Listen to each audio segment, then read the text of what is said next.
Hello everybody, today we are making some absolutely beautiful shower steamers. I have already done the last batch. This is my beautiful lavender. Doesn't it look gorgeous? Now to get this gorgeous color, it has the tiniest little bit of mica as well, and you can see that I've just used this one because I just did a different batch. So let me just fix all that up, and basically mine are 45 grams. So what we're going to do today is let's make them. I'll show you how I make them. Basically with me, look, there's a few ingredients in them. So we've got, your traditional bicarb in there. You can even get it from your local supermarket if you want to. I have some witch hazel in here. Also some 100% alcohol, because that's how I actually melt down my crystals. So there are some beautiful crystals in here. They're like a methylated sort of crystal, which gives a beautiful cooling scent and helps all the essential oils to be gorgeous. So inside here I have some beautiful lavender essential oils, which are so lovely, and it really just does add to this. So mine here, these are 45 grams. I usually put, if you're going to, weigh them up and do all of that, which you should weigh every single one, mine will always be 47, because they're going to lose a tiny bit of weight. They're not going to lose a lot, but a little bit. And these molds are from Lee Molds, if anybody wants to know. So we'll just put them down here. To harden up these, because this is similar to a bath bomb in the way of the ingredients. Obviously, you cannot use this as a bath bomb because the cooling agent would not like your body very much at all. So, and if you sort of touch your hands to your face in between, you'll notice this, kind of cooling sensation, which isn't that nice, is it really? Let me take a tiny bit out. And now the reason I'm taking this tiniest bit out, if I'm wrong, is I have little professional boxes that I've had made. So if they're not the right if they're not the right size, they won't fit because the box is very snug. So like I said, these are 45, and 45, it's probably going to give you 2 showers out of this if you don't put it in the direct direct water. You should sort of put it on the floor, or even on a bench of the shower, like if you have kind of a little tray or something, but obviously you sort of don't want this to be in the direct water, because if it is, it will go in 10 seconds. Also, you don't use 50% citric acid in these. You can, but if you do that, it's just going to fizz super duper fast, which nobody wants that, because then the shower steamer, because we're talking about shower steamers, it's just not going to last, and it's just going to literally go down the drain in seconds. So you want to have little, I say you want to have only about 30% of citric acid in your fizz. But of course, that's up to you how you want to make them. I do have the tiniest bit of oil in mine. Now, this is a bit controversial because I've had quite a few people say, well, why would you put oil in it? Isn't it a waste of money? Isn't it going to be slippery? Now, if you look at this is like 1,500 grams in here. 1 little tablespoon of oil is not going to do anything. Honestly, a bath bomb is probably 20 times more slippery than this. And it's not a waste of money because the oil acts as a binder and really helps it stay together and be super hard. But if you want to just do water, you can do that. I don't use any water in here. The only thing close enough to water is witch hazel. I do about 10 sprays in here. And you'll notice the consistency is very different to bath bombs. It kind of feels like when you do this with your hands, it almost feels like that kinetic sand. So there is a little bit of a difference in making these. And if I'm going to be honest, these are probably one of my best sellers. It's just a little bit of luxury for yourself for a small amount of money. So I sell mine retail. I also do wholesale on these. So if you want to buy anything from me wholesale, just go onto Fair. I don't sell all of my products wholesale, only some. But these ones are on fair, so you will be able to see them. I also did start off with doing, you know, like sort of white shower steamers, but honestly, I thought that was a bit boring. I was doing them the other night and I thought, this just isn't me, you know, like, I want a bit more fun. So anyway, I decided, look, putting that tiny bit of mica in it is not going to stain anything. I mean, it's such a small amount. It's less than 1/8 of a teaspoon, like a very, very tiny amount. So if you're doing anything more than that in a mica, you probably need to add some polysorbate 80 or something like that to help it not be stuck and disperse it a little bit. But, you know, you don't need to add lots of different things in. But I am also, for anyone that doesn't know, I'm going to be at the Drag Festival in Melbourne with my products. So I will be displaying them. They have some vendor booths there. It's super fun. I did the one in Sydney with my daughter. This one is actually my own stall. So my daughter will also be there with her company called Honey Blue U. And I will be there with my own stall as well. So 2 of my daughters will run one stall, and me and my other daughter Pearl will be running the second stall. But on the second day, my other daughter Annie will be there helping me out, and we will swap in between somebody helping my daughter and somebody helping me, which is nice.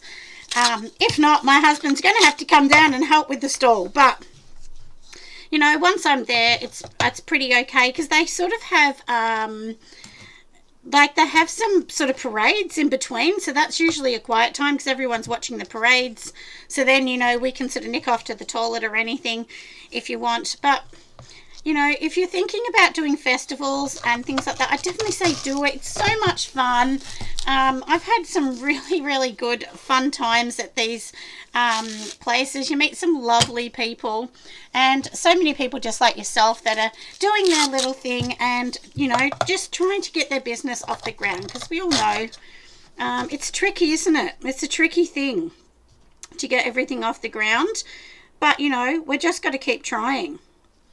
So I had to do my little mold a little bit. So I thought, look, now if you're on my Patreon, they do have this recipe. You also have this recipe on YouTube. Just go back to one of my other videos. Today is more, I just thought, look, I was making these and I thought maybe you just want to see a little bit of my process, how I'm actually doing this. That one broke, so we will just go back, and in between you kind of need to mix it up as well, and you know it's holding well, because you can see it's holding well into that. So in between, mix it up, because this has cream of tartar. Now, if you don't know, cream of tartar actually helps your bath bombs or your shower steamers, you know, keep their nice sort of firmness. So it really does help keep them firm. So like I said, in this we do have some bicarb, I have some citric acid, I have some essential oils, I have the methylated crystals that go into these as well, because that sort of helps.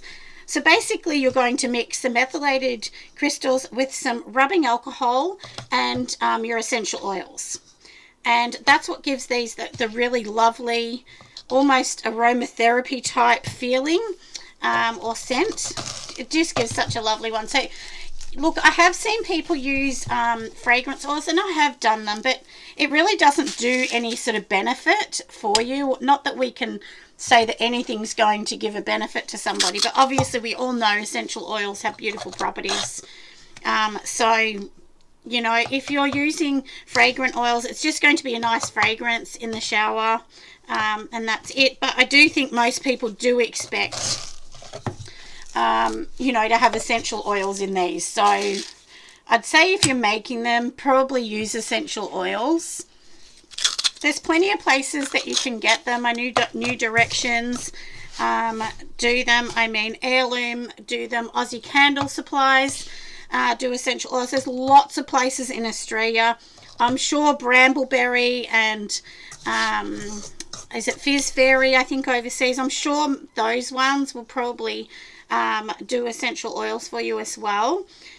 if you're overseas. If you're overseas, just put it down in the description, you know, where you get your essential oils, so maybe other people can also find them easily as well. Now in Australia too, there's lots of other festivals and things that you can do. There's Mind, Body, Spirit. I've had a few people tell me on my Patreon that they're doing that. I'm probably going to be doing that as well. I did apply for that and they rang me up, but it's just dependent for me because, you know, look, these things are expensive. So for me, I basically want to do one, and then you want to sort of get some of that money to put towards the next one. So they are thousands of dollars to do expos. And, you know, look, it can be up to 11,000 depending how big you want your booth and so on. But generally, 2,500 to 3,000 would be normal for an expo. So obviously, you want to take a bit of money. I mean, you really want to take, I would think, at minimum, you want to take $4,000 at most of these. I mean, the drag festival is much cheaper. That one is about $1,300 including GST, and of course, when I say those fees, this is what shocked me and my daughter when we were in Sydney. We never thought about this, but we did the Sydney one for my daughter's company, and I went and drove up there and helped her, which for anyone overseas, Sydney's like about 9 hours from where I am. So it's quite a distance away.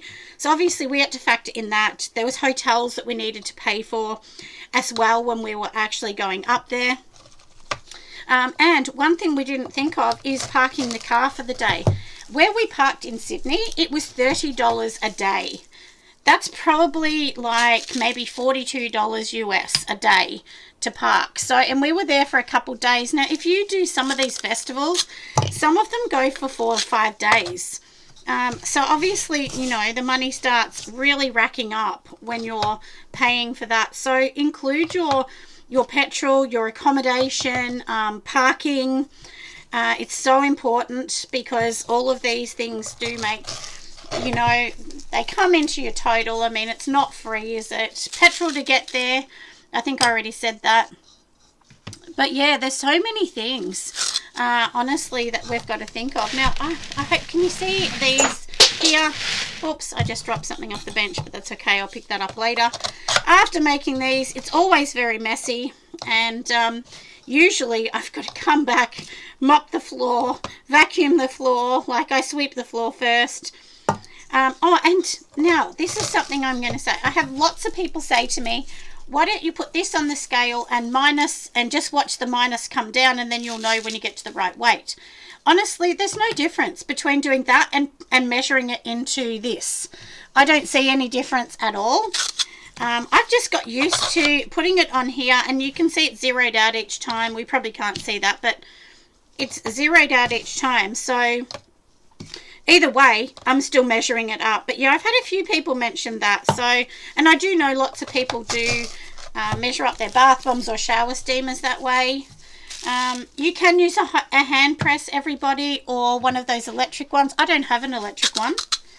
I do have a hand one, but making shower steamers sometimes, honestly, is easier just doing it by hand. It's not like a shampoo bar. You definitely need a machine. You know, you need to do all the numbers. So, but for this, you don't. It's just like pressing it a little bit, isn't it, each time?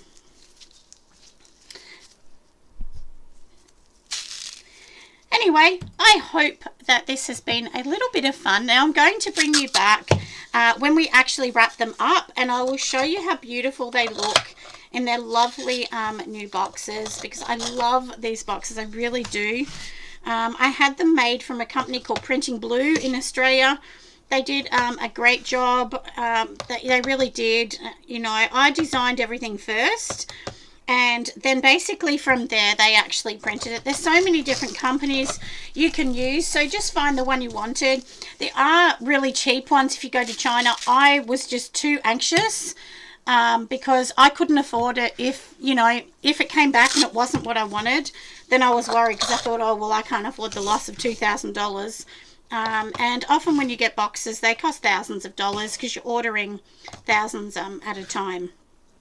Anyway, like I said, I will come back and I will show you once we've done all these and they've been sitting here for a day, because I leave them overnight or so for a day, and then we will wrap them up.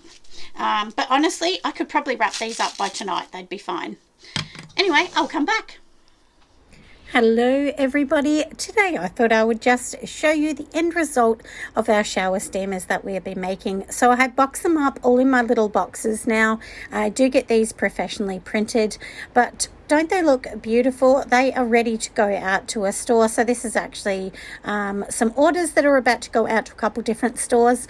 So very, very exciting. We have finished them and now everyone can enjoy these beautiful shower steamers. I hope you have loved just the end of the video so that you can see what they look like.